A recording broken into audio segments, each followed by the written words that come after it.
What's going on, ladies and gentlemen? Today we're here with Nnamdi Scott. Now, this brother is in school. He want to become a teacher, which is a great thing because we cover a lot of stories about teachers in our community, and a lot of times the teachers who teaching our children don't look like us at all. So, Nnamdi, thank you for joining us on the show today. Thank you for having me. Happy to be here. All right, Nnamdi, tell us a little bit about why you went to school. You know, you're in school right now to become a teacher. First thing, I'm from Charlotte, North Carolina. I go to East Carolina University in Greenville, North Carolina. I am a history education major. It's my third year as a junior. I really wanted to get into teaching. I've done multiple research papers, whether it be in high school or in college, on studies that show that only 2% of teachers in America are Black men.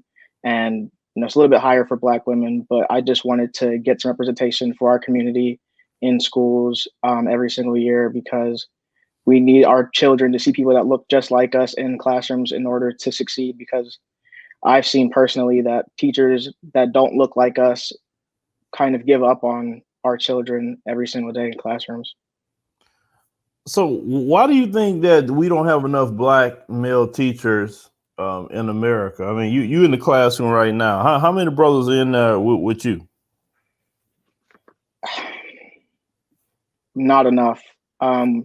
We see a lot of different school districts have a lot of Black kids in them, but only a few Black teachers in my cohort right now at my school. I think there's only 2 of us that are doing history education right now that are Black men. I don't think there's any females in our Black females that are in our class right now. Okay, so what group is dominating the class then? It's definitely white females, and that goes across the board for high school, middle school, elementary school, any subject you can think of. It's dominated by white women. So why do you think that white women are more attracted to become teachers than any other group? Well, why do you think that? Probably because representation that they saw growing up themselves. They were in classrooms, and that's all they saw. So they thought, I like this teacher, so I guess I'm going to become a teacher as well. Okay, so you in the classroom right now. When we talk about the indoctrination, they do in the education system more so than actually teaching children. Does the indoctrination kind of start in the college classroom?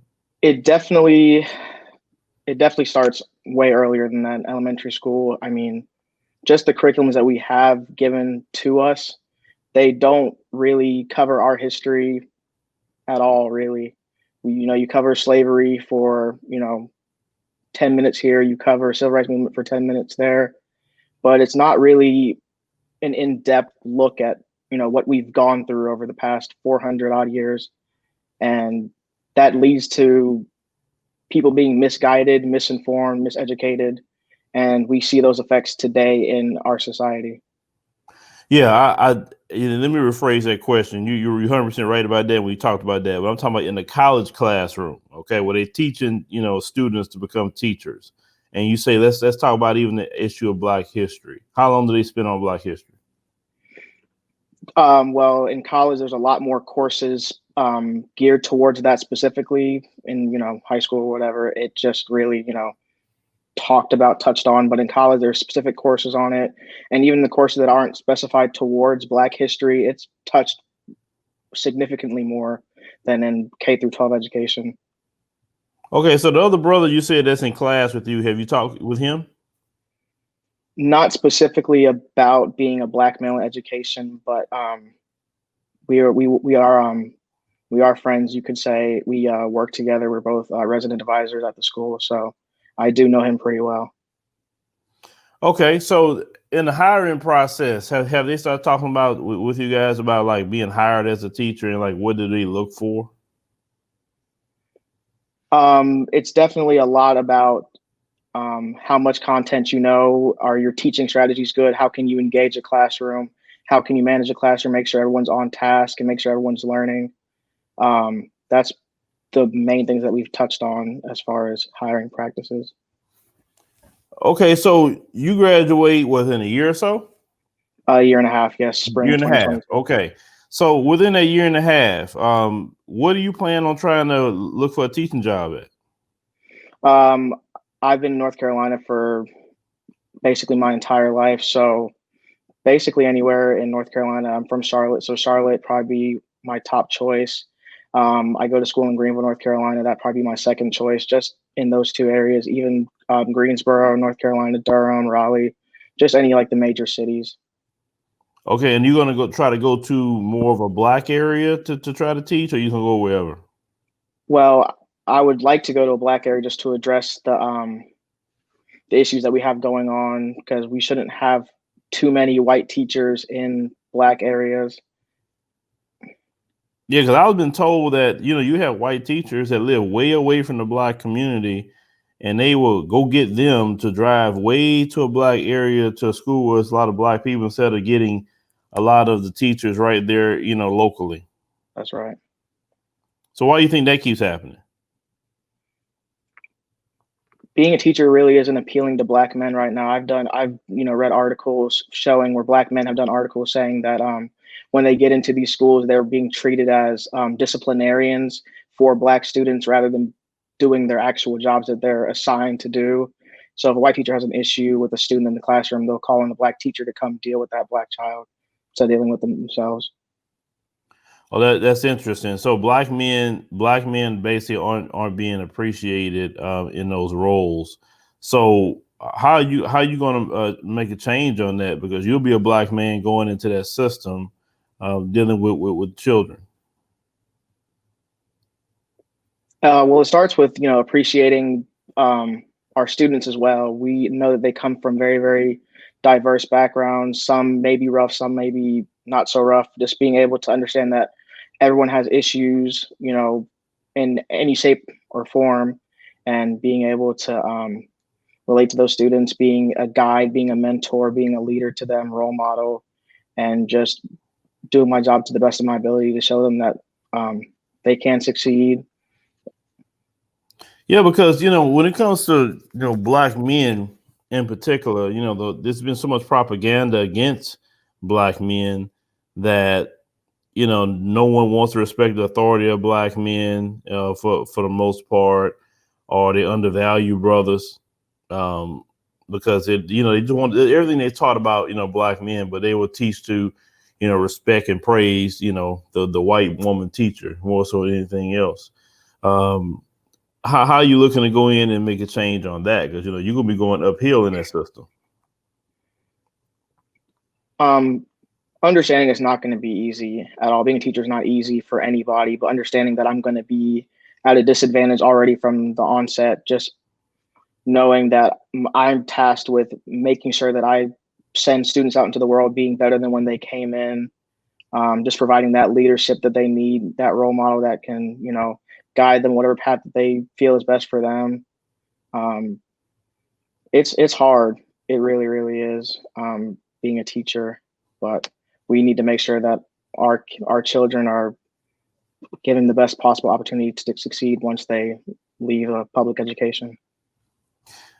Yeah, because I'm a firm proponent of creating our own schools. I'm a firm because the public school system in itself, I'm not a fan of it whatsoever. Now, in the future, would you like to be part of a school that exclusively teach students within the community?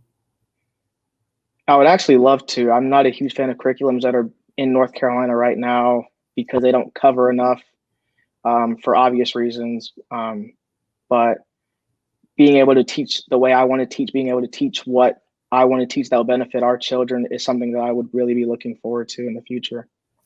Well, you mentioned the curriculum. What curriculum is it that you're not liking? After the George Floyd situation in Minneapolis in May, there was they were changing the standards here in North Carolina to reflect Black Lives Matter in the curriculum. It's not complete yet. I'm not even sure what they've added. They haven't really discussed it much further than that at this point.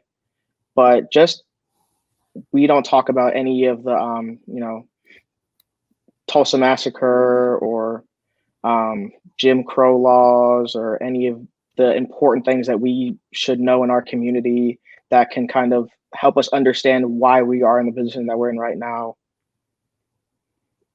So basically, you want them just to be more inclusive on what current events is happening within, social justice, and also basically American history. Because I always tell people, Black history is American history. We shouldn't even. Sometimes I'm like, okay, yeah, Black History Month, but it's just American history. I mean, it really is. Right. It happened in this nation. It's part of the story of America, and it should be taught not just 1 month out of the year. It should be taught, every week.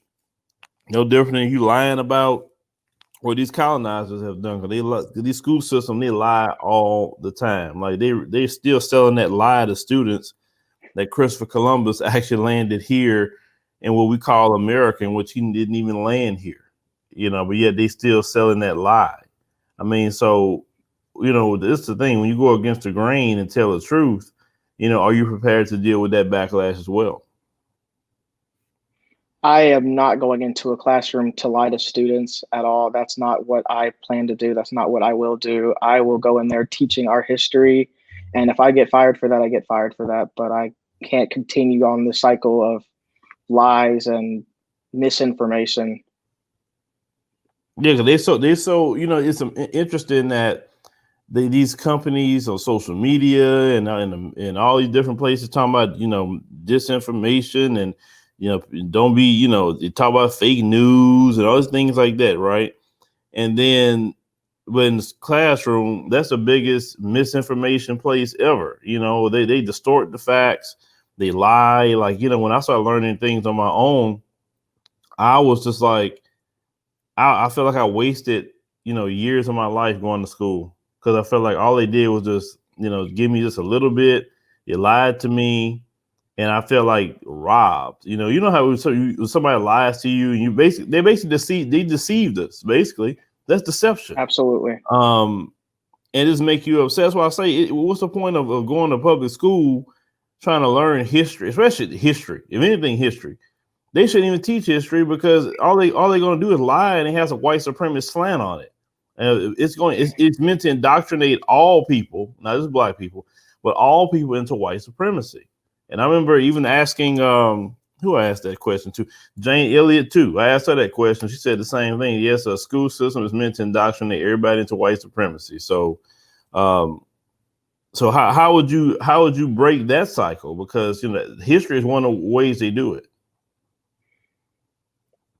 Just working with administration, working with district leaders, superintendents, school boards, being able to get a group of teachers together that will, show a sign of force and be able to present our issues with the current education system and do what we can. Obviously, we don't have, the power to completely break it apart, but just doing a role in helping that regard.